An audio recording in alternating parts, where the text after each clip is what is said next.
बागेश्वर धाम के महाराज धीरेन्द्र कृष्ण शास्त्री आजकल बहुत ही ज्यादा चर्चे में और चर्चों का रीजन उनकी सिद्धियां हैं। आइए चलकर जानते हैं। मध्य प्रदेश के छतरपुर डिस्ट्रिक्ट में बागेश्वर धाम के महाराज धीरेन्द्र कृष्ण शास्त्री देश भर में धूम मचा रहे हैं। उनकी कई सारी वीडियो सोशल मीडिया पर वायरल हो रही है और साथ ही हर कोई ये देखकर दंग रह जा रहा है कि आखिर कोई इंसान किसी दूसरे इंसान के बारे में पहले से ही कैसे जान सकता है और उनका फ्यूचर कैसे बता सकता है। उनके सपोर्टर्स सिर्फ एमपी में नहीं बल्कि ऑल ओवर वर्ल्ड में। हमारा पहला क्वेश्चन है कि उनको शक्तियाँ कहाँ से मिली, तो दरअसल इनका है बंगाल से कुछ कनेक्शन। धीरेन्द्र शास्त्री के ताऊ यानी कि स्वामी प्रसाद गर्ग ने ये बताया कि इनके परिवार में आध्यात्मिक और चमत्कारी शक्तियाँ बंगाल से आई है। 5 पीढ़ी पहले सन्यासी बाबा अपने दोस्त के पास बंगाली विद्या सीखने बंगाल में चले गए थे। सन्यासी बाबा उनके 5 पीढ़ी पहले के पूर्वज थे। उन्होंने सन्यास लिया, इसलिए उनका नाम सन्यासी बाबा पड़ गया। बंगाल से ही सन्यासी बाबा को शक्तियाँ मिली थी। अब क्वेश्चन ये उठता है कि ये धीरेन्द्र कृष्ण शास्त्री को कैसे शक्तियाँ मिली। तो धीरेन्द्र के ताऊ स्वामी प्रसाद गर्ग ने ये बताया कि इनके पिताजी ने भी सन्यास लिया था और प्रेम पुजारी चित्रकूट से दीक्षा ली और वहीं से धीरेन्द्र कृष्ण शास्त्री ने भी वही सन्यासी बाबा की शक्तियाँ मिली। वो यहाँ तक बताते हैं कि दुखी बाहरी हवा लगने के इंसिडेंट और नेगेटिव एनर्जी आने के काफी सारे केसेस ठीक किया करते थे और उनको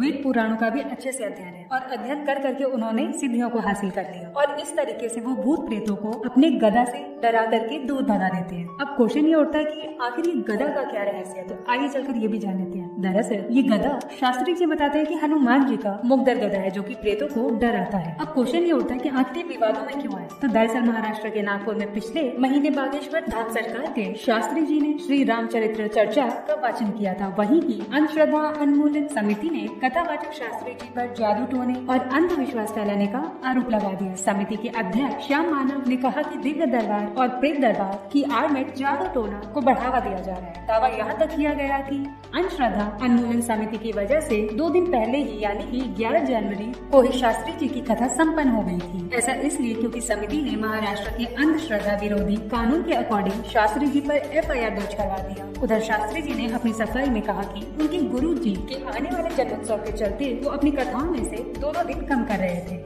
अब क्वेश्चन ये उठता है कि क्या वाकई में उनके पास सिद्धियां है या ये एक तरीके के मेंटलिज्म का नतीजा है। तो आइए चलकर अब इसके बारे में जानते हैं। दरअसल जितने भी फेमस मेंटलिस्ट हैं उन्होंने ये दावा किया है कि ये एक तरीके का मेंटलिज्म है, यानी कि NLP की मदद से ये माइंड को रीड कर सकते हैं। अब NLP क्या है, तो NLP में दिमाग की लैंग्वेज को समझने पर जोर दिया जाता है, खास तौर से विजुअल्स के ऊपर फोकस करते हैं और स्पेशलिस्ट का यही मानना है कि शास्त्री जी भी सेम यही चीज करते हैं। लेकिन अब क्वेश्चन ये उठता है कि जितने भी फेमस मेंटलिस्ट हैं वो अक्सर ये बोलते हैं कि आप किसी भी चीज को सोचो और उसको अपने माइंड में रिपीट करो, लेकिन क्या शास्त्री जी ऐसा कुछ कहते हैं? ऑफ कोर्स नहीं कहते हैं। वो उल्टा आपने 10 दिन पहले क्या किया था, उनके बारे में आप क्या सोचे थे और क्या आपके रिलेशन किसके साथ कैसे, ये सारी चीजें खोलकर आपके सामने रख देते हैं। कहा तो यहाँ तक जाता है कि मेंटलिस्ट को छोटे से छोटा बदलाव पकड़ने की ट्रेनिंग मिलती है। दिमाग में कुछ चल रहा होता है तो आंखें अलग अलग डायरेक्शन में मूव करती है। अगर कोई पास्ट की बात याद कर रहा है तो आंखें टॉप राइट कॉर्नर की तरफ चलती है।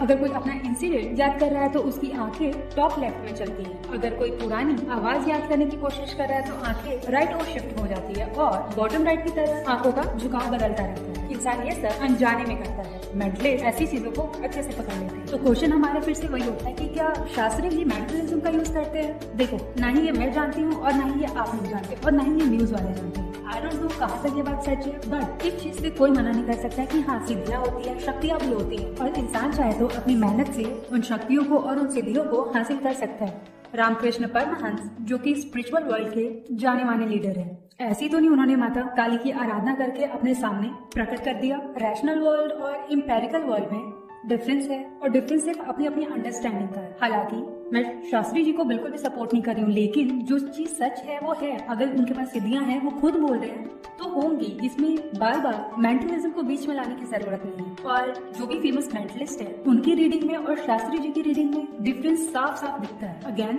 This same question, who is right and who is wrong, it's difficult to से।